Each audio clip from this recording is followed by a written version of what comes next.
জীৱনটো এনেকুৱাই ন, দুখবোৰতো থাকিবই, দুখবোৰ ছাইডত থওক, সকলোকে ভাল ব্যৱহাৰ কৰক, ভালকৈ মিলা প্ৰীতিৰে চলক।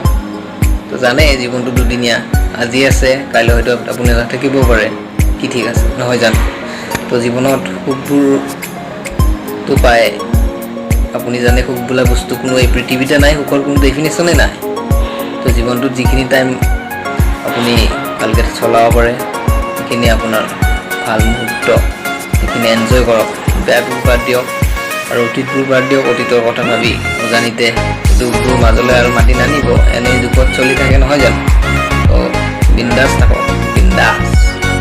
জীৱনত খোৱাবোৰ যিখিনি পাইছে সন্তুষ্ট থাকক না, নোপোৱাখিনিক লৈ ভাবি চিন্তি কি লাভ, যিখিনি আপুনি পোৱাই নাই সেইখিনি পাবৰ কাৰণে প্ৰচেষ্টা চলাওক, কাইলৈ আপুনি পাব।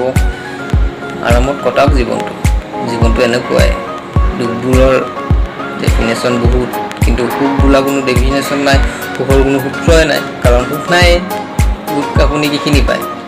চ' জীৱনটো এনেকুৱাই, আৰামত হাঁহিৰে ফূৰ্তিৰে জীৱনটো কটাওক, ভাল মনেৰে ভাল ব্যৱহাৰ দিয়ক, মন যোগাই তোলক, চবৰে লগত মিলা প্ৰীতিৰে চলক। তো জীৱনটো এনেকুৱা নহয় জানো, আজি আপুনি আছে কাইলৈ নাথাকিবও পাৰে।